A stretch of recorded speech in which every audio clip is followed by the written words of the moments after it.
Assalamualaikum warahmatullahi wabarakatuh. Di Purwakarta Wetan memang terdapat Jalan Penatusan. Nah, Penatusan ini adalah nama dari pejabat penatus.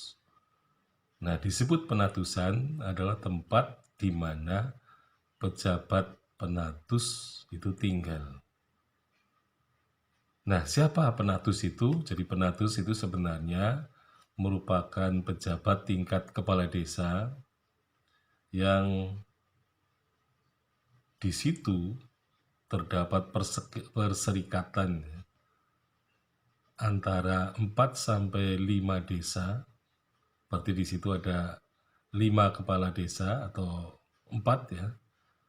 Nah, kemudian di antara mereka itu ada yang dipilih sebagai pinisepuh atau sesepuh yang mempunyai kedudukan sebagai penasihat bagi teman-teman kepala desa yang lebih junior, yang lebih muda.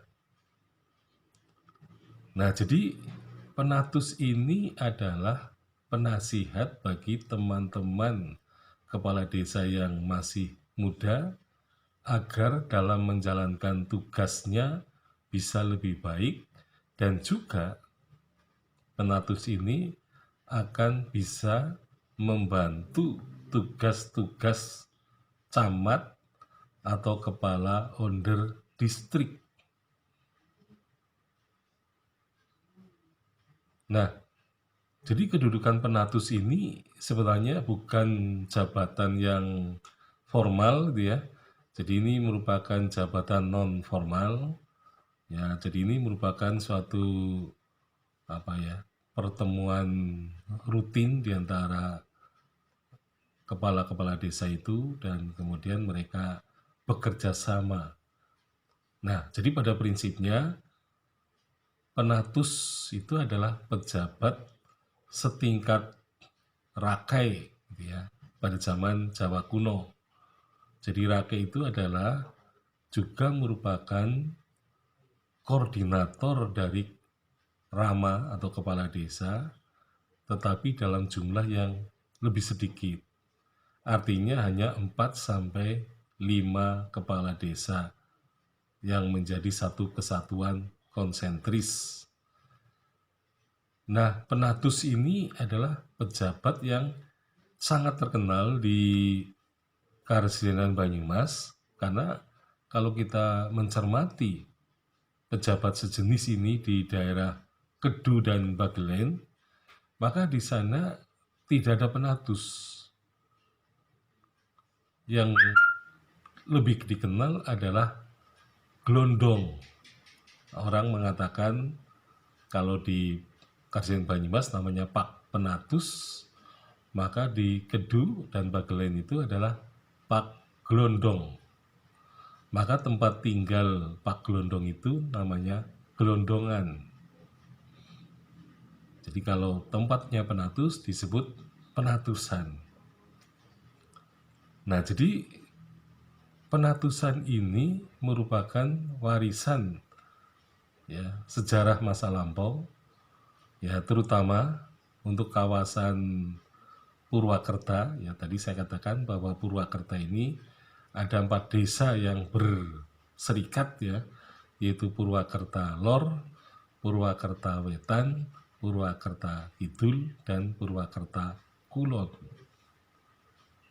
Nah, mereka mempunyai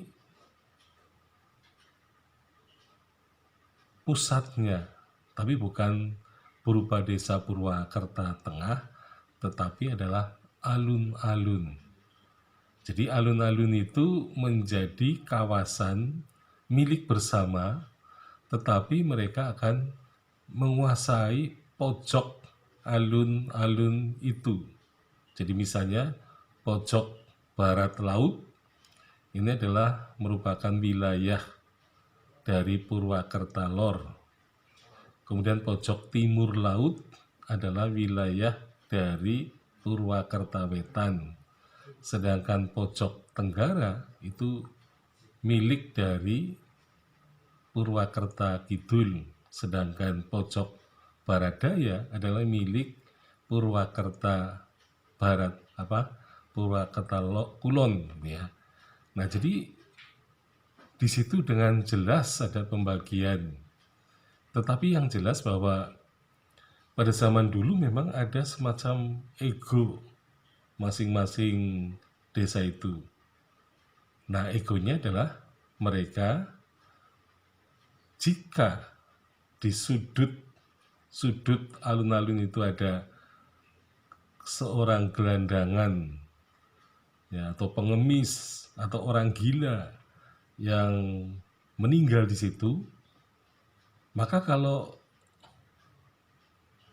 pengemis atau gelandangan yang meninggal di pojok barat laut, itu di kawasan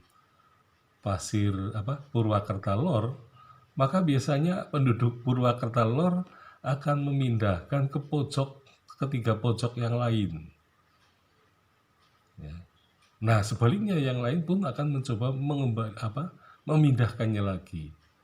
Jadi pada zaman dulu orang Purwakerta itu mempunyai kebiasaan untuk tidak memakamkan gelandangan yang meninggal di kawasannya itu, ya.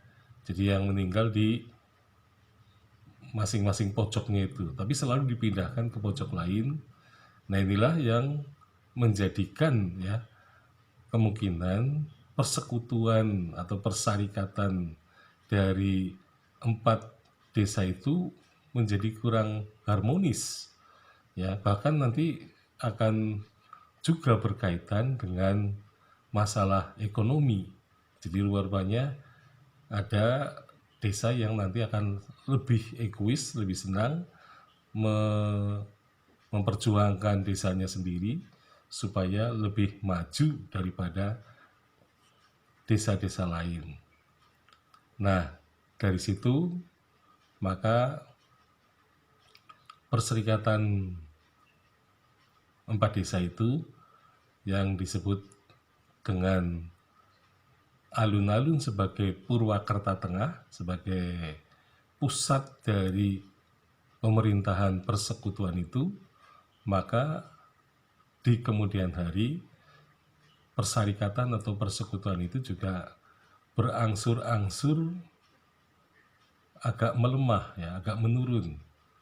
Nah, padahal sebenarnya perserikatan atau persekutuan itu maksudnya adalah supaya mereka akan menanggung beban secara bersama-sama persoalan-persoalan yang mereka alami secara bersama.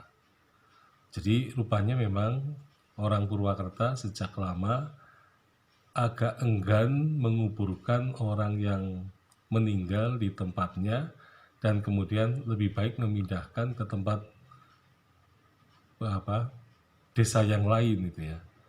Nah, sehingga kemudian muncul fenomena, ya, misalnya fenomena, ya, artinya terjadi semacam percekcokan, perkelahian, dan kemudian terjadi apa yang disebut gerakan separatisme, ya. Jadi karena tidak puas dengan sebagian penduduk yang lain, maka satu desa bisa pecah menjadi beberapa desa atau 2 desa, ya. Nah, sehingga kemudian persatuan dan solidaritas di antara mereka itu tidak bisa dipertahankan lagi. Nah, itulah yang terjadi pada masyarakat di Purwakerta itu, ya. Sekian, assalamualaikum warahmatullahi wabarakatuh.